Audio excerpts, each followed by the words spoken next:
This is Daniela Cambone for StansberryInvestor.com. Welcome back, and please welcome back one of your all-time favorite guests, Max Keiser of the Keiser Report. Max, Daniela, good to see you. how are you? Nice to see you. What is this accent you have picked up? Is it from the Miami conference? Yes, I have no idea. It's a global accent. It's a combination of all the places I've been in the world. You are a citizen of the world. Yes. I feel my Montreal accent is much more pronounced since I'm here in Canada for a while. Max, happy to have you on because you and Stacy are kicking off a tour, the F. Elon Musk tour. So I want to know why and the details. July 8th, Austin, Texas. But why? What's the motivator behind this event? Yeah. It's July 8th in Austin, Texas at a place called the Spider House Ballroom. Tickets are available. Just go to my Twitter stream, either Max or Stacy, and we're almost sold out. But back in Miami during the 2021 Bitcoin Magazine conference, when I was introduced along with Michael Saylor for our chat, I came out and I said, we're not selling an F Elon, because Elon has decided to insert himself into Bitcoin for some reason and to try to make it about him. And the point is that Bitcoin is about nobody in particular. It's a decentralized network. There is no center to the network.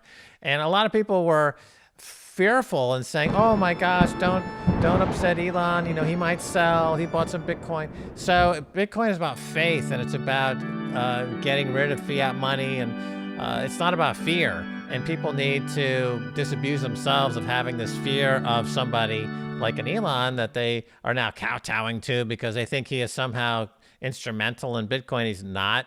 Michael Saylor is not. The Winklevi twins are not. Max Keiser is not. It's a completely decentralized network that is flawless, monetary network that's growing on its own volition. Doesn't matter what any individual does. And now you've got countries like El Salvador and now Paraguay just announced that they're also adopting Bitcoin as a legal tender. So there's another 8 countries in the region that are going to go Bitcoin, hyper-Bitcoinization. This is the beginning of a global Bitcoin standard. This is this event on July 8th in Austin is a bit of a victory lap because, as you know, for 10 years since Bitcoin was $1, we've been saying to buy Bitcoin that it's going to compete, if not replace gold, that'll become legal tender. It'll become the Bitcoin global standard.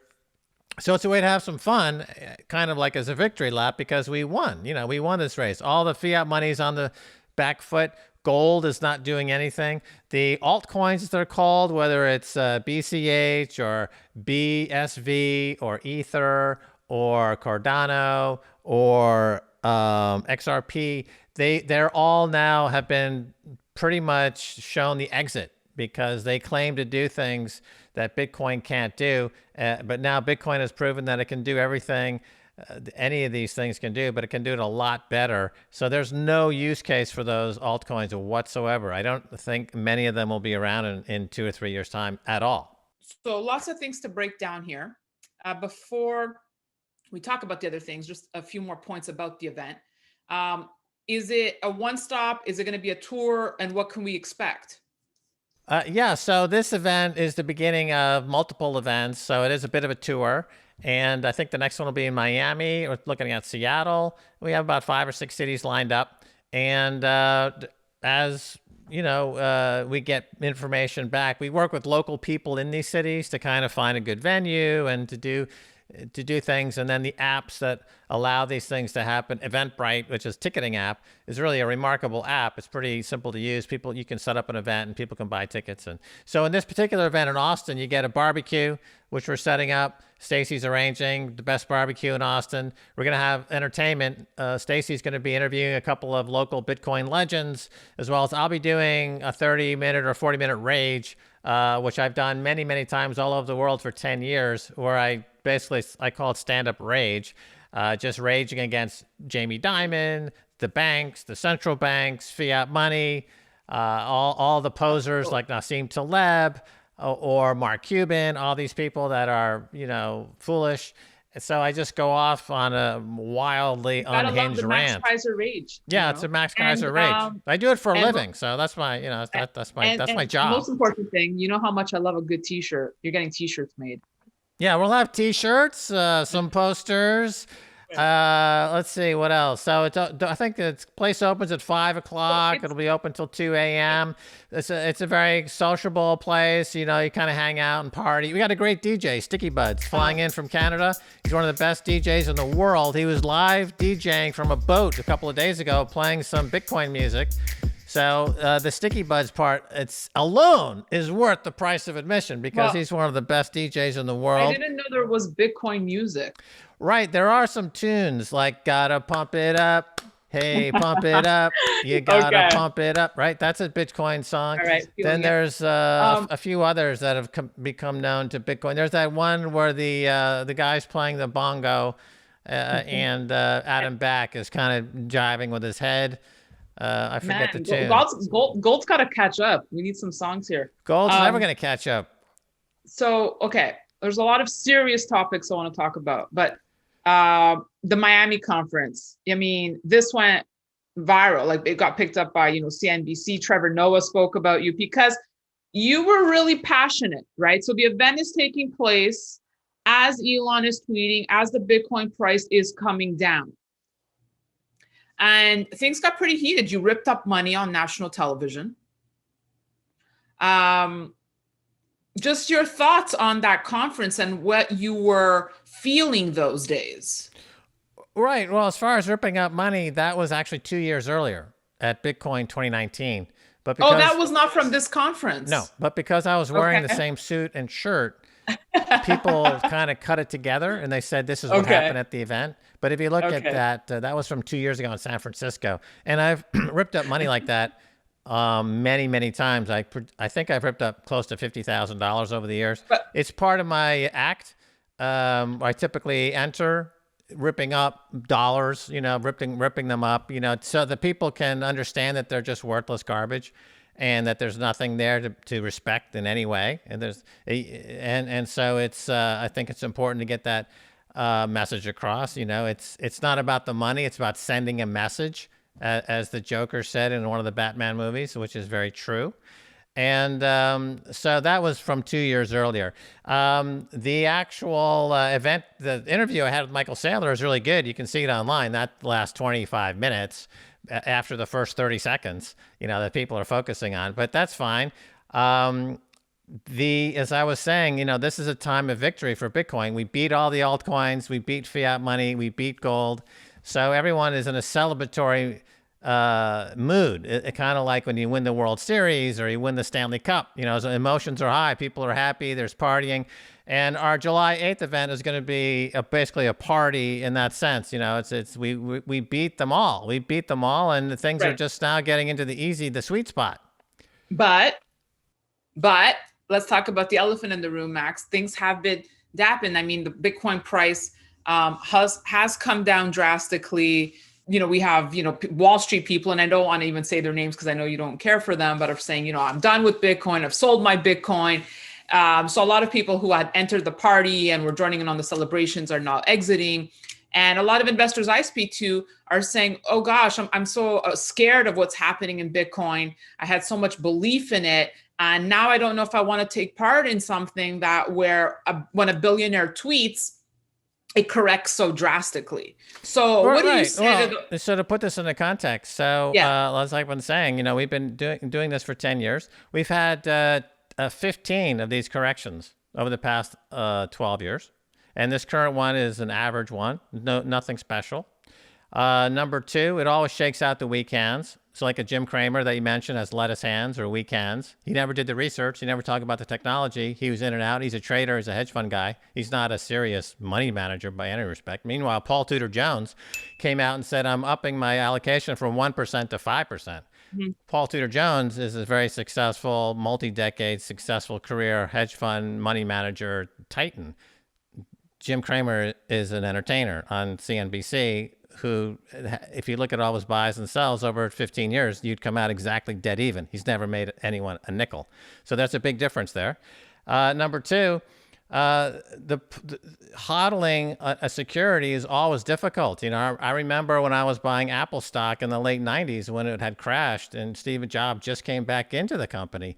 People were dead set against Apple. They hated Apple. Turned out to be a good investment. When was a good time to sell Amazon stock? Never. Even though it's went through some 60, 70% corrections throughout its ascent now to being one of the most valuable companies in the world, right?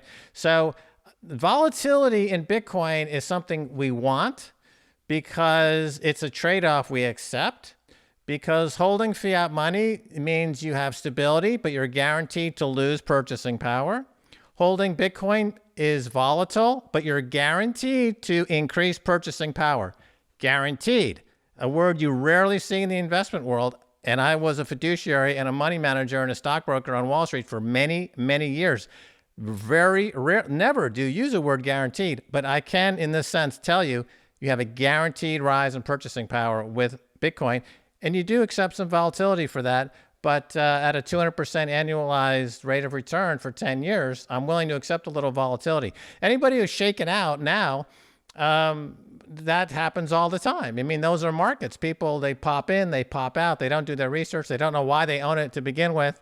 They end up dumping it. Then they buy it back. Look at China. China's actually getting out of the Bitcoin business right at probably the best time to get into the Bitcoin business. But that's okay because El Salvador, Paraguay, Guatemala, Mexico, they're going to get into the Bitcoin business. Texas is going to get into the Bitcoin business. Texas is going to inherit all that mining from China. All those rigs went to Kazakhstan and Texas. And that's the way this distributed monetary network works. It only goes to people who are A, smart, 2, have values, have ethics. China does not have the ethical basis to even own Bitcoin. They have an ethics problem first. That's their primary problem. Texas, on the other hand, is rich, historically, morally sound, and they love sound money, and they're going to get all the mining. And that's why we're doing this in Austin, Texas. Also, on July 8th, is that Texas is the new China. Texas is the new heartland of the Bitcoin mining world. Giddy up, Texas. Yahoo! So on the note about China, sailors came out saying as well, tragedy for China, win for the rest of the world. When you see the news about the crackdown on the China mining, is this just, what are you thinking? Are there concerns there, Max, or do you feel this is just a narrative that's being repeated? And I also want to know, do you think it has anything to do with China launching a digital currency? Right. It's great that China is getting out of the Bitcoin mining business because it means that the mining gets more distributed, more decentralized. Only Bitcoin is decentralized.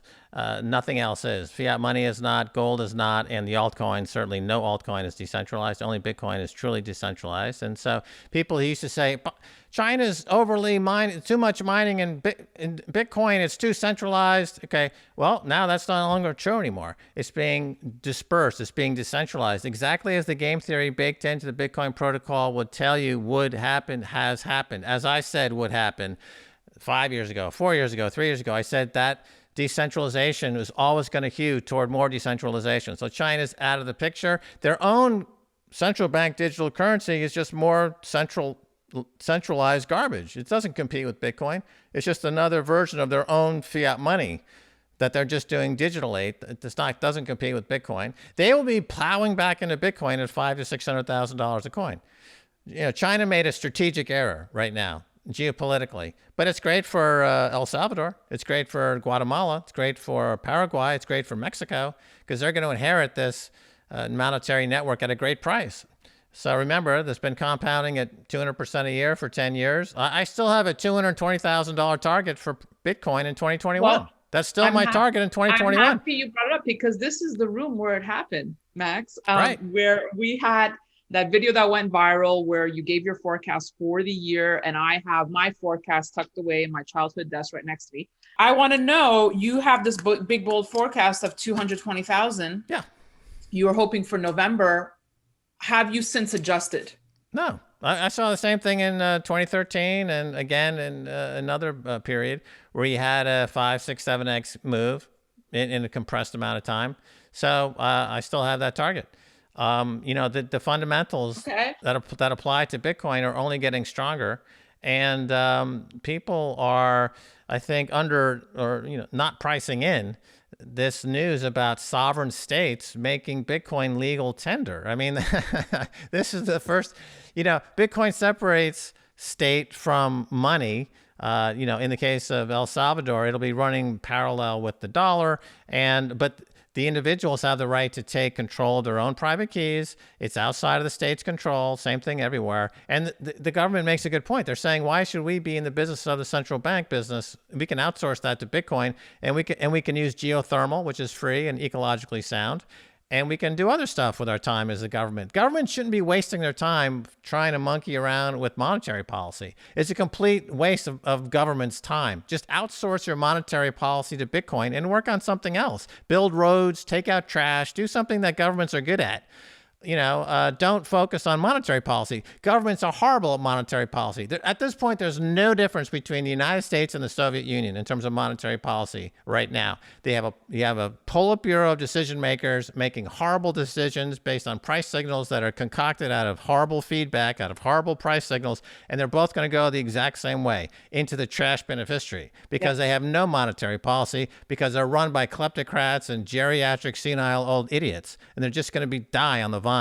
And these countries run by young, enterprising entrepreneurs like El Salvador and others are going to be like, we'll take it. We'll run the world. Thank you very much. And Bitcoin is our standard. And you had forecasted that a few years back that we would see this wave. But what's interesting about the countries that are adopting, you're saying they're led by younger entrepreneurial people. I mean, who do you think we could see next in terms of those countries? I mean, they all seem to be centralized in the same area. Is that not? It's no mistake. After the Monroe Doctrine and the U.S. turning the southern states, the Latin America and Central America, into a slave labor market and cheap commodities using the dollar. Read John Perkins' book, Confessions of an Economic Hitman. Washington, D.C., the CIA would send guys down there and load them up with debt. And if you don't pay the debt, we'll throw you out of an airplane. That's been America's foreign policy in the region for decades. Now these countries are saying, hey, you know what? I think we'll opt out. Thank you very much, but we don't need you, because now we have Bitcoin, as I predicted and a few others predicted. The whole question was never, when will governments ban Bitcoin? The whole question is, which governments will start to adopt Bitcoin, and you get into this hash war. You get into competitive government acquisition mode. Like, we need as much Bitcoin as possible. You see, the New York, they're having a mayoral race right now. The guy who's leading the race said, oh, to heck with Miami, because Miami has declared itself the Bitcoin capital of America under its mayor, is saying, we're going to be the Bitcoin capital of America. New York City is going to be the Bitcoin capital of America, according to the mayoral candidate. He just came out with that this week, right? So that's what I've been saying is going to happen. There's going to be competition to get the most Bitcoin, mine Bitcoin, and get the most businesses, Bitcoin businesses. That's what we're going to see happening. It's called game theory. It's baked into the protocol since day one, and now it's playing out on the sovereign level, as we predicted for many years. So there's not going to be any banning of Bitcoin. There's going to be those countries that are smart enough to get in now and reap the benefits, and then those countries that'll wait and be, suffering. It will be really interesting to see who will be added next to the list. Well, so clearly in the region, as I said, Paraguay just came out today and said we're joining. My understanding is that Guatemala is ready to go. So it's when you. But I mean, like a European country. If someone, like a country in Europe, were to come out and say it, that would be huge. Right. What they can't afford not to. That's the way game theory works. If these countries start to develop sound currency and sound currency policies, and El Salvador's GDP is going to triple, property prices are up, people are moving there, and this has all happened very quickly. So if you have a country and your GDP is suffering and your fiat money is deteriorating, you're going to be tempted into the Bitcoin standard to take advantage of that. Which country in Europe? I thought that Iran would be a candidate to go Bitcoin. They already have like 4.5% of the hash rate right now, from what I understand. Obviously, Russia, they totally got out of dollars. They dumped their last dollars out of their reserves. They have no more dollars. So they are free to do something smart, like do what Paraguay, what El Salvador just did, go to a Bitcoin standard. India is also possibly, they go vacillating back and forth. So India, Russia are two prime candidates. And in Europe, because of the dominance of the ECB. And when I talked to you in January, I said the ECB was the most corrupt central bank in the world. Christine Lagarde is an absolute disaster. And I predicted that would be the first major central bank to go under. And I still think that that's true. The European Central Bank is going to go under. And then these countries are going to be fending for themselves. And then you'll have them, when they get split off, some of them will break off and say, hey, we're going to go to a Bitcoin standard. But right now, they're still under the influence of the European Central Bank, which is an atrocious, absolutely ungodly institution that's causing untold harm and damage all over the EU under Christine Lagarde. And so that's the problem that they have right now. Wow, you might actually like Jerome Powell more than Lagarde. Probably. I think Jerome Powell is, he's simply inherited the same set of policies that were set in motion by Alan Greenspan, Ben Bernanke, Janet Yellen. It's the J. Powell put. They just print whenever the markets go down. It's, set and repeat. But in America, though, unlike in Europe, you have the states. So the states have a lot of power. This is not true in Europe. So Texas can change the laws in Texas. Florida can change the laws in Florida to be pro-Bitcoin. New York can change the laws in New York. We saw this in the marijuana business where states declared their own laws that pertain to marijuana, like in Colorado, and that's putting pressure at the federal level. So in America, you get states and a federal separation of powers. But in Europe, it's one homogenous kind of top-down bureaucratic nightmare. And so you don't have that. Good stuff, Max. I think just hearing you talk before about the price will bring a lot of sense of calm to people panicking about the price. But it's a good reminder that this is what Bitcoin does. It's just a question of how long. I've had experts coming on saying this is going to be, winter has come for Bitcoin, and this could take months, maybe years to shake off. It's not going to take years. Look, Warren Buffett famously says over and over again, that he loves down markets. He's done his research. He knows what the values are, and he loves it when markets are down. He loves it when markets crash because he can buy what he wants on sale. So, it's very strange in the investment business. Peter Lynch talks about this in his books, and as many that typically people who buy stocks, they don't seem to understand that if the price is cheaper, you're getting good value for something. But they understand it if they went to their local grocery store or their hardware store and they saw hammers on sale, 50% off. They'd be like, wow, I got the same hammer for 50% off. I'm buying it. Well, here you got Bitcoin, which is on sale right now. It's the greatest monetary network in the world. The adoption of Bitcoin right now at 150 million users or so is about where the internet was in 1997. Now, I was on doing it.com in the 90s, and 1997 is right when Netscape went public, and you had the whole explosion of the internet as we know it today. It hinged really on that key year, 1997. So I think in 2021 it's similar to 1997 for Bitcoin. So Bitcoin will be this is the year where it suddenly goes that hockey stick move, and you go from 150 million users to 2 or 3 billion users in a pretty compressed amount of time. In El Salvador, the number one finance app is Lightning Strike from Zap, from Jack Mahler's company, and it's the number one app in the entire country. He's signing on 20,000 users a day in El Salvador to be on Lightning Network, which is Bitcoin essentially. That means that within a year, the entire country will be on Bitcoin within a year. And then that's spreading to Guatemala, and it's spreading to Paraguay. It's spreading all over the region to 100 million people into Mexico, right? So why would you not want to own that? If you had a chance to buy the internet in 1997, when only 150 million people were using it, and somebody said, "Hey, for $35,000, an option here, a share, you can own a piece of what will become the dominant communications network of the globe." Would you pass up on that deal? No. Same thing with Bitcoin. Why would you not own it at this price? Because the $500,000, $600,000 price is baked into the cake at this point. There's virtually no bear case. No matter what Frank Juster says, there is no bear case. I listened to the debate.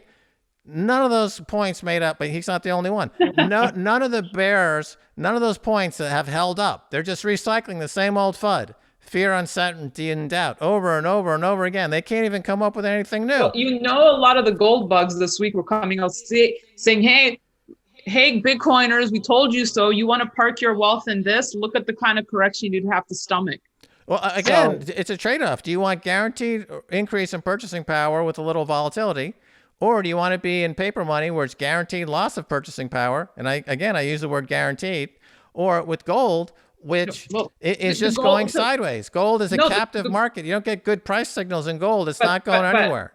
But their point is, they're saying you're preserving your wealth. What happened this week, you would be destroying your wealth, is the counter argument. This week, but again, on any short-term time period, and by the way, gold has had plenty of sell-offs as well, and silver, but on any one particular time period, you're going to you can't extrapolate that and come up with any conclusion that makes any sense. Once you look out over a year, 2-year time frame, which I think is reasonable, you see this bull market. Plus, Bitcoin is essentially 3 pieces to the Bitcoin triangle. It's price, hash rate, and difficulty adjustment.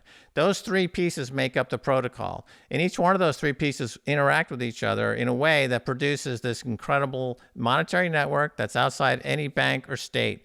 And if you look at the hash rate, you look at the difficulty adjustment, and you see the way those have responded to the migration of mining out of China into Texas, you see how the network completely protects itself, how the network is inviolable, how the network is functioning, and how the network generates coins on that schedule of approximately every 10 minutes, no matter what happens. That's the key. Do I want my monetary policy to be indestructible? Those coins coming every 10 minutes, no matter what? An incredible amount of hash rate or computational power moved out of China into Kazakhstan and Texas, and without missing a beat. There was no block. The blocks kept coming. TikTok, next block. That's the key metric to look at. Price is not the key metric. Price is more a reflection of how messed up fiat money is. It has not really a reflection on Bitcoin. Bitcoin is blocked. Are they coming every 10 minutes? Yes. Is the hash rate increasing over time? Yes, it is. Is the difficulty adjustment operating as designed? Absolutely. And then once you understand that, you're like, okay, I'm going to take my guaranteed increase in purchasing power and a little volatility in fiat terms. I'll accept that. And the gold people, I think it's misplaced for them to somehow feel like this is a repudiation of what they've been saying, because at the end of the day, what we see in gold over the past 100 years, 150 years, is that it's maintained its remarkable performance of returning about 1% over inflation. That's it. And that's all we're ever going to get. And it's fine if you want to do that. But as Michael Saylor said in your interview, if you wanted to use gold as a diversity to protect some of your portfolio, what do you do with the rest of your portfolio, right? Justra was saying, I put 10% of my portfolio in gold as a hedge. What about the other 90%? What are you going to, all that stuff is all garbage, right? This is a sea change. This is again, like the internet, it's a quantum leap. It's for 20 years, the cypherpunks have been trying to create digital gold. They finally succeeded in 2009. And now the world is completely changing. And when a country started adopting Bitcoin as legal tender, which is something that even a year ago, 99% of the people you told that to would scoff and say, never, okay? Now it's happening. And price recovery is going to be just as quick as we saw this pullback. We're going to hit new all-time highs very quickly, and it's still 220,000 target in 2021, because the total addressable market, Daniela, for this entity, for this new asset class, is $400 trillion. And it's still under $1 trillion. That's a 400x upside. So do you want a piece of that, or do you want to sit back and grow olive oil, like Frank Justra, and, come in every once in a while and wax poetic about the history of gold and how it's preserving its purchasing power, meanwhile missing the most exciting development in finance in 500 years? Well, I wouldn't mind the olive oil grove. No, I mean, no. In all honesty, Frank is a very in all nice of our guy, state. and they had a very good debate. And you did a great job in the debate, and I think the numbers prove it. It was very, very popular, and he's a gentleman. I'll say that. So he comported himself very well. So, but nevertheless, the numbers don't add up when you want to talk about So a game-changing technology that is the product of 20 years of computer science succeeding finally in 2009 and creating digital gold that separates money from state in a way that now entire nations are taking on board. This is nothing in gold compares to this. Nothing in the history of gold compares to this. Nothing in technology. Really, except if you want to talk about P2P file sharing and networking and things like that. I hear what you're saying. I hear what you're saying. And to your point about, just look at it as a buying opportunity. I know that, you're fully happy stocked up with your Bitcoin, but do you still buy on these down moves? Well, my cost basis is like still under $200. So it's like, it's hard to really, I went all in a long time ago. So Right. I mean, I can nibble away at the margins, but it doesn't really, it's not going to change anything. It doesn't change much, Right. Right. because I already have a shitload of, a boatload of this stuff. So Right. it's like, okay, I could buy some, here and there, but I mean, my cost basis is still going to be probably one of the lowest cost bases of any major position of anyone in the world. I would submit to you as being the story. So, and I'm holding. The question is, when would I be selling? More so, really, other than when would I be buying? Right? I already bought. The question is, when do I sell? So I don't see a situation where I would want to recirculate Bitcoin into the fiat money world. Because I don't want to give the fiat money any power. I don't want to give the politicians who run fiat money or the central bankers any power. I'm trying to starve them to death. Wait, explain that to me though. Well, so if by selling your Bitcoin, how does that give fiat more power? Well, let's say I were to buy a yacht, right? Okay, so I'm giving the yacht broker Bitcoin. He's going to convert it into fiat money, most probably. Okay. So until we get into a situation like Bitcoin Beach, which is in El Salvador, which is a circular Bitcoin-only economy. There's only Bitcoin, and it's circulating only. Right. So when we hit a global inflection point where it's a global hyper Bitcoinization, where essentially fiat money's been destroyed completely from the system, I would feel more comfortable coming out of Bitcoin into fiat. My goal has always been, going back to 20 years with Max and Stacy, doing all of our shows for 20 years now almost. It's always been to attack the central banks and fiat money. So, Bitcoin is the perfect tool and weapon in that sense. So the war continues. So I'm on this side of the divide of this global war. I represent those who are looking to not necessarily compete with central banks. We're looking to destroy central banks, because they are the root of all of the problems of inequality, all the problems of the environment, all the problems of over-militarization. Pretty much everything that you can put your finger at and say, this stinks. It has a root cause in money printing from irresponsible central banks that, unlike Paul Volcker in the 1970s, when I started on Wall Street, interest rates were 20%, because Paul Volcker took his job seriously of dealing with inflation. Here you have inflation right now, Daniela, in America, which is about similar to where it was under Paul Volcker, when he took interest rates to 20%. And they're quibbling about whether they should raise it, up to 2.5% or something like that. Or isn't that interesting, right? Yeah, it shows you the power of quantitative easing. It shows you the power of changing the mandate of the central bank from being lender of last resort to the buyer of first order, where they simply buy everything that Wall Street produces. The Swiss Bank of Switzerland is, one of the biggest owners of Apple stock. They print money and they buy Apple stock. Right? That's that's not a central bank. That's neo-fascism. That doesn't make any sense to be doing that. What good does that do to the people who live in Switzerland? Yeah, Yeah, no, please continue. Right. So here you have this in Japan, the balance sheet of Japan, over 100%, something like GDP of Japanese GDP is owned in securities on the balance sheet of the Bank of Japan. Right. I may have gotten the number a little wrong there, but I don't think I got it wrong. I think that was correct. But my point is that here they're just absorbing all of these things in ways that are dislocating the markets. Look at the housing market in the U.S. It's up 25% last year because Blackstone is out there borrowing money from the Fed at zero and buying up thousands of units. Right. And then jacking up rents. That's not a free market. That's not a price signal. That's an apartheid state. That's apartheid. That's what apartheid in South Africa looked like. In America, you've got interest rate apartheid. Right? If I know Goldman Sachs and I can borrow at 0%, I can look at this. I'll tell you a story which was remarkable. The LVMH, Louis Vuitton in France, they bought Tiffany.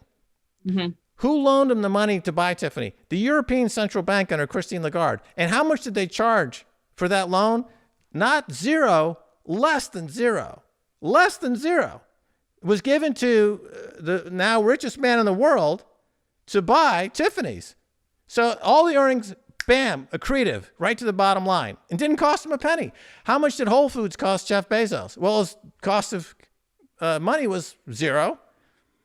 It didn't cost him anything. So if you have a group of industrialists who are borrowing money at zero to buy up huge swathes of the productive economy and keeping it for themselves, that's not capitalism. That's not democracy. That's fascism. Where's Mussolini in all of this? I mean, that's what we're talking about. It's frickin' fascism going on right now. The fusion of the banks and corporations, right? And so Bitcoin. Well, we saw it with the stress test. All the American banks passing their stress test this week from the Fed, getting lowering rates of approval. So, but you know what's fascinating, Max? It really had a stress test in 2008. Did any of them pass? No. Well, if we had an event like 2008, would any of them have any liquidity at all within 10 minutes? No, they would not. They're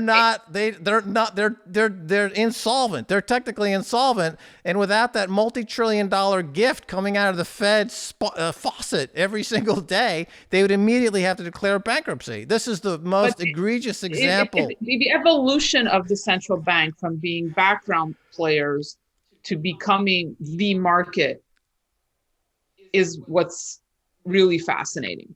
Well, it started with Greenspan. Surprising. You know, Greenspan became a celebrity banker. You remember He was selling Apple computers. He was on the cover of Time magazine. He was, the central banker became, a master of the universe. And at a time when Wall Street became, with Michael Milken and Drexel Burnham Lambert and the Fed and Ron Perlman and Carl Icahn and Ivan Boesky. That's the era I came up through. And it transformed finance and economics at Wall Street from a somewhat sleepy background noise to being incredibly essential part of our lives as America. And then came CNBC and it became television. And then came Jim Cramer. Okay, I knock Jim Cramer all the time, but Jim Cramer is emblematic of a transition away from stocks and bonds as investments that people made to ensure future prosperity for themselves and their children into entertainment. And the entertainmentification of Wall Street, as personified by Jim Cramer, has had consequences. And we see today with Wall Street Bets and what's happening with GameStop and how social media is being used to take companies like AMC and GameStop stock on these wild rides. You talk about volatility. Look at the volatility of GameStop or AMC or Hertz Car Company. Then we're talking about much, much greater volatility. And that's all driven by, again, cheap money, cheap access to social media, the attitude perpetrated principally by CNBC that stocks are entertainment. And, I also contributed to this with the Hollywood Stock Exchange, where I literally made stocks into entertainment. That was my goal in the 1990s with the Hollywood Stock Exchange. So I do share in some of the blame for this. But now here we are. The good in it, if you want to see the good in it, is it has made finance and the marketplace and Wall Street more relatable to perhaps someone who would not have been interested in the stock market? Well, the pushback on that would be that it has made the idea of savings passe.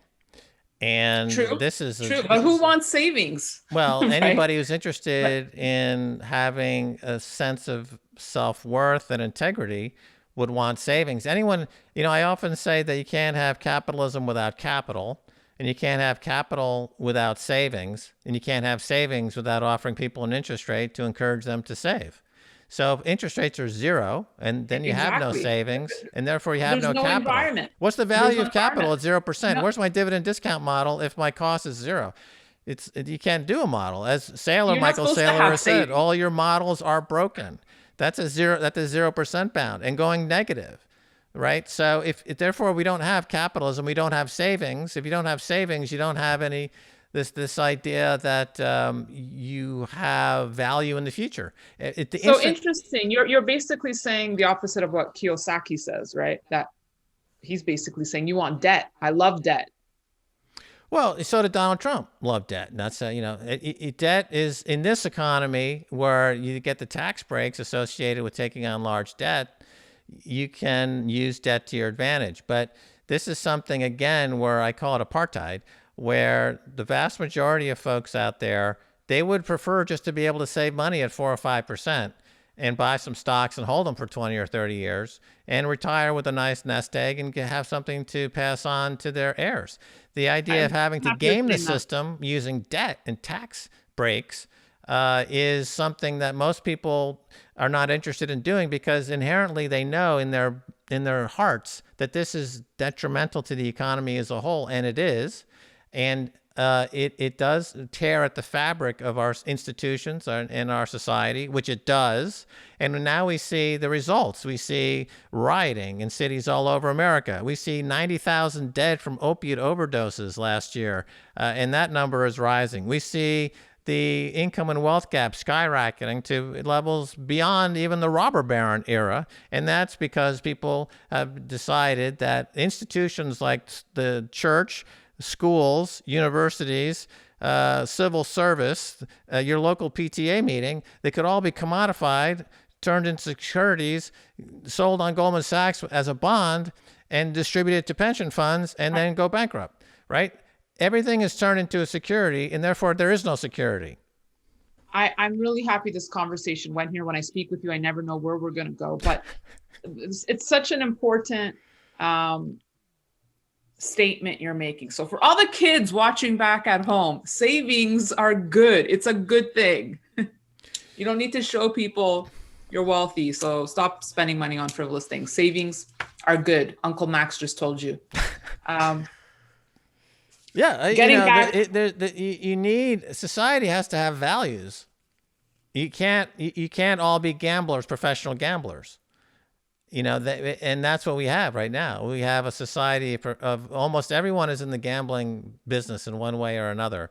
Every car company, every agricultural company, every industry, every company has got a balance sheet or a P&L statement that they're gambling on securities from Wall Street, who is gambling on, one of the 2008 stories, which is remarkable, is that not only did Goldman Sachs knowingly sell a lot of their customers fraudulent securities, but they were making bets on those customers that they would fail based on the fact that they had just bought the fraudulent securities that Goldman Sachs had just sold them.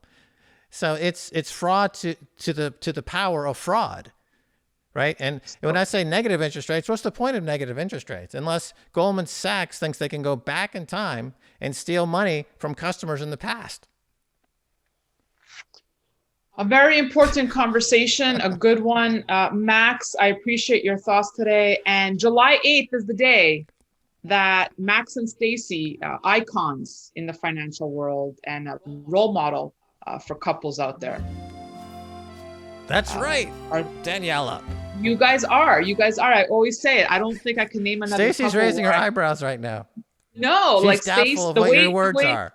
The admiration and respect Stacy has for you and vice versa is a beautiful thing. Stacy has admiration for me and respect. She does. She's told me offline. She may not.